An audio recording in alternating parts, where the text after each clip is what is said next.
INDIANA, that's Indiana.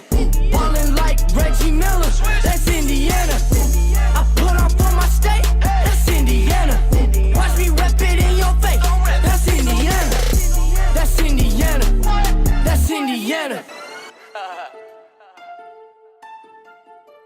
Hi, I'm Matt from Ludovox, and we are Gen Con 2016 Day 2 with Jordan and Mandy. Hi, Jordan. Hi, Mandy. Hello. Hi there, how are you? I'm fine, thanks. So you are the designers for Lotus, a game at Renegade Studios. How many people can play this game? Is it a family game? Yes, it's a 2 to 4 player, and it's definitely a family game. We think it's really good for young kids to get introduced to strategy games. But it's got enough strategy that gamers really enjoy it as well. And how long a typical game does last? It's about a 30-minute game. Yep. So, what do you do on a player's turn? And more importantly, how do you win? What do you try to do in the game? Well, there are a couple of ways to earn points in the game, and the most points at the end wins. But in Lotus, what we're going to be doing is growing flowers in a central Lotus garden. And there are 5 different types of flowers requiring a different number of petals, and you want to complete those flowers. So by placing the last petal onto a flower, you're able to complete it and pick the flower from the garden and earn those petals as points. So that is one way to earn points, is by completing flowers in the garden. The other thing that you're doing is you're trying to have control of flowers. So everybody has their own insect.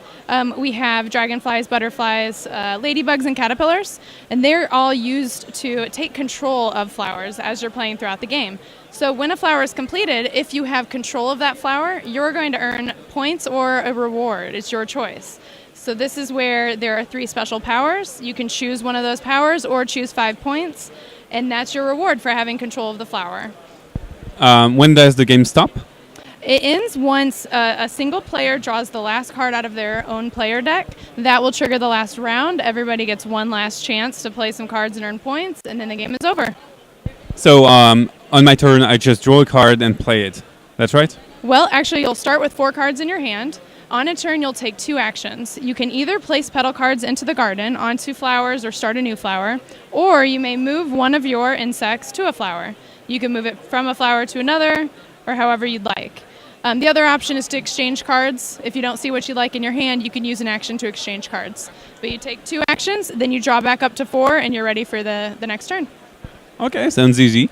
So we have 4 flower types, right? There are actually 5 flower types. We're missing the lotus flower out here on our display. There's an example. They range from 3 petals to 7 petals, and the number of petals they require are the number in the corner. So you can see right there how many they take. Sure. So how did you get the initial idea of Lotus? So I think it's you, Jordan, who will answer this question now. It came to us in a couple of different ways. First, we were kind of playing around with how you hold cards in your hand. So, when you look at a hand of cards, you hold them kind of splayed out. And we liked the way that looked, and we wanted to see, is it possible for us to graphically incorporate the cards so that when you lay them down, they make pictures or images?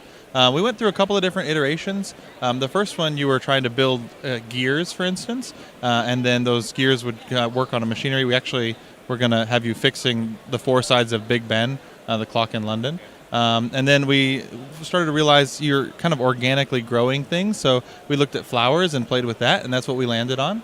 And so it's been through a couple of different iterations, but this is where it is now. So why did you choose different types of flowers? Why is there this 3, 4, 5, 6, 7 petals scheme? It's a great question. So what we wanted to do was try to put as much of the math into the design of the game so that players don't have to think about it all. So there's an inherent risk-reward component to the flower sizes. 3s are very easy to complete, but they also only give you 3 points. 7s are very hard to complete, but they give you 7 points. And then there's a 5-point trade-off for having control, so that you're trying to, there's a best strategy for each flower, but it's different every time that flower comes out, depending on who owns it. So it gives the game a lot of variety, but it also always makes sure that players have something to do. If I only have 1 good card, that's maybe okay, because I can complete the 3-petal flower, and so I'm not worrying about having to play into the big 6, because I know I can complete here. Also, that would give me, these 3 petals, but red in this instance would have area control. So that person, whoever red is, would get the ability to, earn their special power or their points. So everybody's in the game, no matter whose turn it is. There's very, very little downtime. So, yeah. Is it out yet, or when does it release? So we had it available at Gen Con. We sold out yesterday in the first few hours. So unfortunately, we don't have any to be able to give you. It will be out in September. We have these fun seed packets. These are wildflower seeds. If you plant them today, by the time they bloom, the game will be in stores. And that should be around mid-September. Well, thank you, Mandy. Thank you, Jordan. So bye-bye and see you on Ludovox. INDIANA, that's Indiana. Ballin' like Reggie Miller, that's Indiana. I put on for my state, that's Indiana. Watch me rep it in your face, that's Indiana. That's Indiana, that's Indiana.